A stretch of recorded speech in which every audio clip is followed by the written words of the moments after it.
Okay. Sweetheart, with my mom. Okay? Everything's okay here. Just we miss you too much, okay? Mom, say hello. Hi. Hello. How are you doing? I'm doing good. That's good. We're gonna go up to see Dad right now, right? Maybe. Okay, and are you having fun with your favorite son? He is my favorite son, and I've loved him for years. Well, I hope so. Like maybe 52 years, maybe almost 53 years. What about your two granddaughters? How are they? I love them too. Yeah, one was named Thérèse. That's after who? Me. That's right.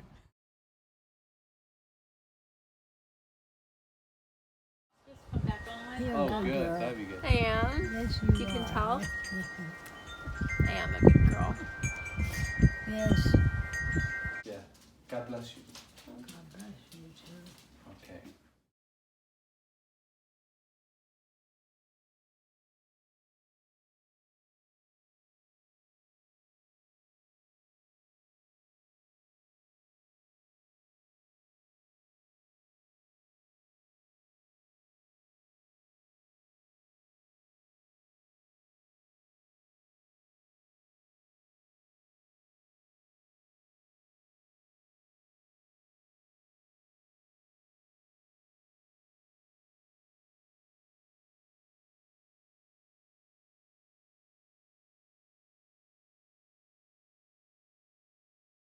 I remember as a kid growing up and just thinking of, ooh, the Ferrals are coming, and it was such an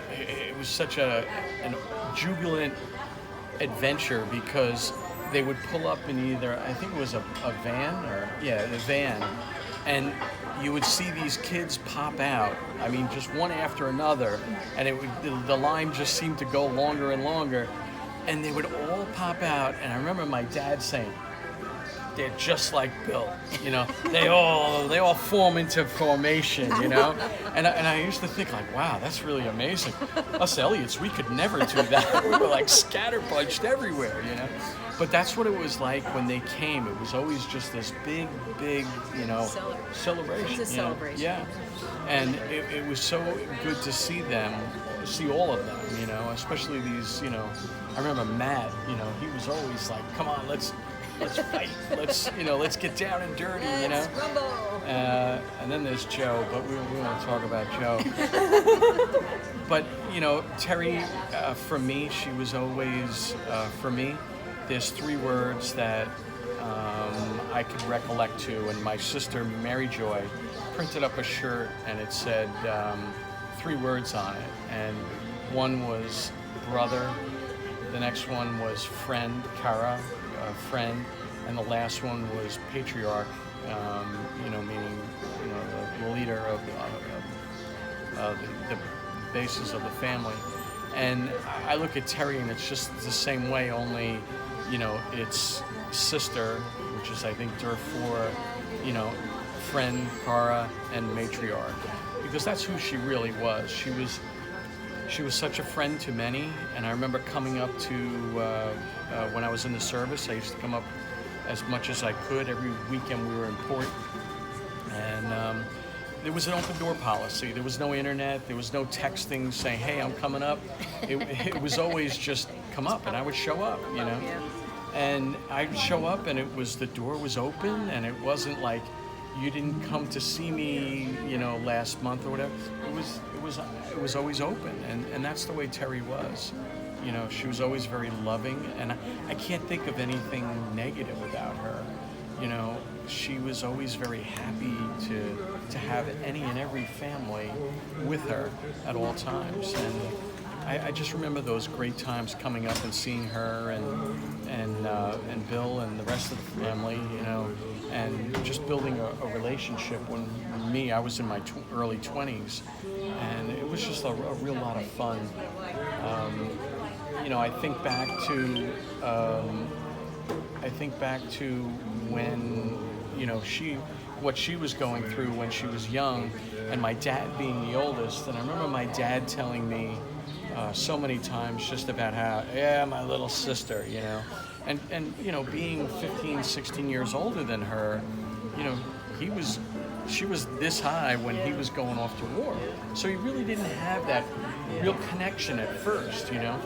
But he had a name for her, and he used to call her Spats. And so I never knew what it meant. I never knew what it was. But I know my dad always said, that Spats is on the phone. And he would, you know, shut me up and talk to her. And I'd be like, well, okay, you know, I guess it's a long distance call. She's paying for it, so you know, and that's what I always figured, you know. But no, he loved her, and he wanted to speak to her just as much as possible.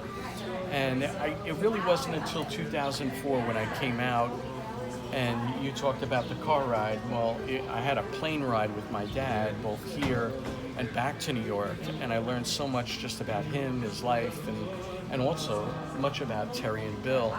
And one of the things I was gonna get the answer to this, and that is, why do you call her Spats? You know, and Spats means sparrow, you know, little bird, and that's what he referred to her as, the little bird. You know, and you know, it's ironic today as we're at the mission here, out on my balcony this morning, we're getting ready. Just flashed one of those little balconies there. This morning, I'm getting ready and I'm ironing my shirt. And I look out, and what do I see but this little sparrow, like the little one that was over there, you know, was there. And I just thought, how appropriate, you know, just this is what she was about. She was always there, always happy. You know, she never made waves. You know, she always was willing to conform, willing to be there for you. And she was just a great person, and I'm going to miss her sorely. Because, you know, she was always there for me and at times when I needed her, you know, when I was going through my military woes, you know, about what to do, and you know, it was good times, and it was always a big occasion when they came. Oh, it was such an exciting time. Yeah. And I still think that she had so much love for her family in New York. She was so proud. She was so proud to be an Irish American from New York. Mm-hmm. And she, anytime she could boast on that, I could feel it. She would always be so happy to be home and with her family. Yeah. And it was very important to her that, you know, everybody knew where she was from, exactly where she was from, and never talked about what she had been through, you know, because she was left at home pretty much alone, you know, her and Grandma, you know, and Joe, you know, because Grandpa, you know, he got drafted right after my dad did, and then your father just miraculously went in, yeah. But that's the way it was, you know, and they were pretty much left alone, and that you're right, that bond did, you know, get deep. But she had this real affection for, you know, I know she had a real affection for my dad, and when my dad passed, I know it paid a little toll on her, you know, because she loved him, and my dad loved her too. I mean, he felt really good about, you know, when he came back to New York, that he was there for her, and you know, at that time she was just getting ready to, you know, sprout her wings, I guess, you know, and you know, went off and met Bill, but you think about it, it was such a beautiful life, and to share all that, you know, it's like a great movie. You know? I know for my mom, I know she couldn't be here today. She's here. Her spirit is here. And your dad.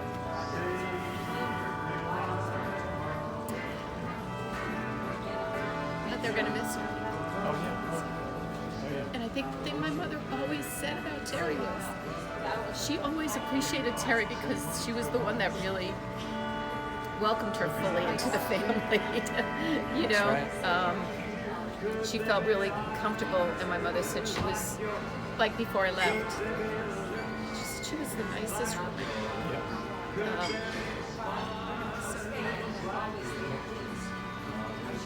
I'm sorry. No. This little girl, this little sparrow has been with us for a good hour. She's just hopping around the table, listening to our stories. Maxwell, what do you got to say? Go ahead. Okay. Hi, Joe. Hope you're doing well. Just wanted to share just wanted to share some of my memories of your mother, and the first one that comes to mind is the fact that she was the youngest child of the greatest generation Elliots, that era, and so she was really very young when her brothers and sisters went to war. It was World War II, and so it wasn't only her brother Joe, but her brother Raymond, and then her two sisters, Kay and Helen, went into the Women's Army Corps, and her father as well. So she had this childhood that she spent and was very close to her mom and her sister Joan, because all of her siblings were at war for a very long time. World War II lasted 4 years, but for many it was 5, because it took a year for people to get back once the war was over. So she was really out of touch with them for a portion of her life. And then she got married, and she married a Marine that took her all over the world. But when she came back to California to live, one of the things, she had such a love for her mother and for her family that she made it a point to get to New York. If it wasn't once a year, if it was every other year or two. And for us, it was an exciting time for us, because that was when the Ferrals are coming. The Ferrals are coming to visit, and we could see them. And it was because of your mother's love of her family that we were able to connect with her and her children, and that's why we are, connected today.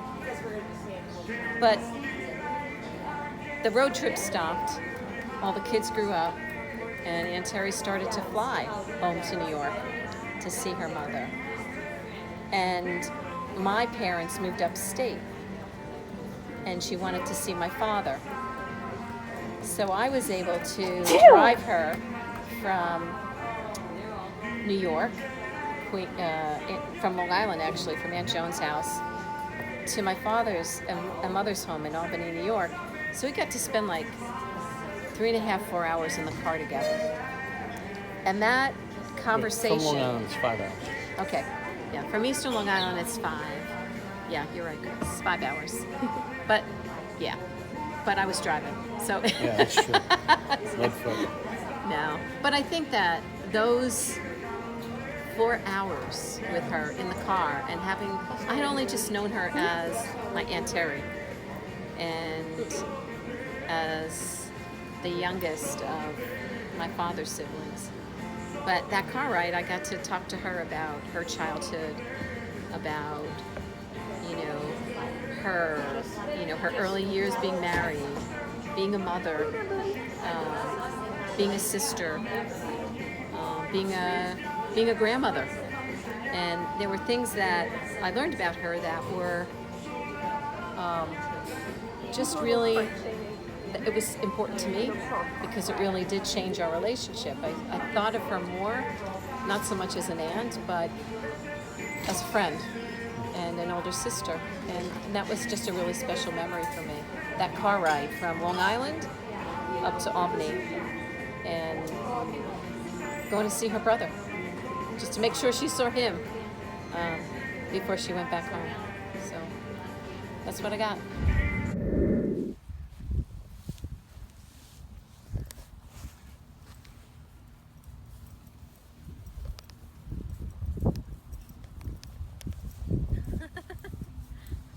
Where's Victor?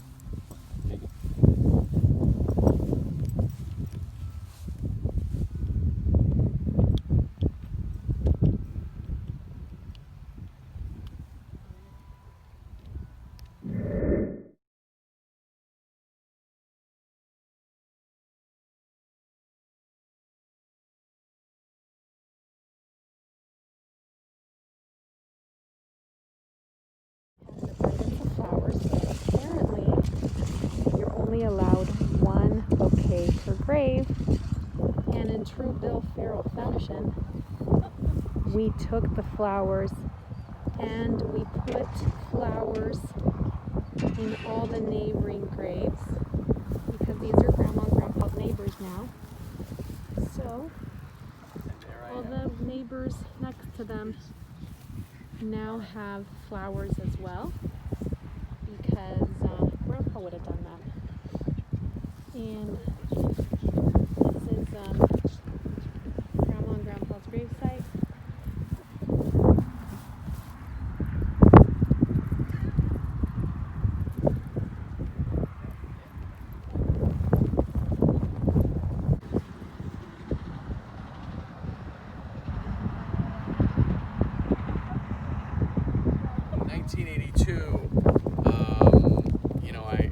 Lucky enough to be stationed in San Diego at the submarine base, and I was able to come up and see my aunt and uncle and my second favorite cousins, and get to reenact with them what we did when we were little kids. It's just banter and play and just have a lot of fun together. But Uncle Bill, being who he was always just a really thoughtful and involving everybody in everything that the family did. And there was one thing I always looked to on Sunday morning, and that, believe it or not, was going to church. And I would always get up a little early so that I could be number one. Ooh, that's right. You all know what this is. That's right. Yeah. So I think right now, my aunt and my uncle, both Bill and Terry, you are number one. Eternally number one in my heart. And I just, I'm so thankful for them and what they've done for me. And it was a time in my life where I was going through a lot of stuff, and it wasn't that they stopped me from doing anything. They occupied time, they drew me in, and I'm very, very thankful for that. And I'll always think of them as being number one in my heart, and I really appreciate that. One other little side note: yes, I am wearing a shirt under a shirt, and my sister Mary Joy had made this shirt. No, I'm not trying to show off my super duper abs or my pipes, but my sister Mary Joy made this shirt, and it was the three words that I spoke about earlier today, and that is, this is my dad, being the patriarch, the friend, and the brother, and I'm going to speak to Joy about it, and I'm going to have her do something for you guys, and I think it would be really special just to have this. And we did this for his 90th birthday, not for his passing. And for me, it's just really special how it just says, established 1919. To me, it says that he's always living. He's always with us, and that's the way I see your parents, your grandparents, just in those same lights. So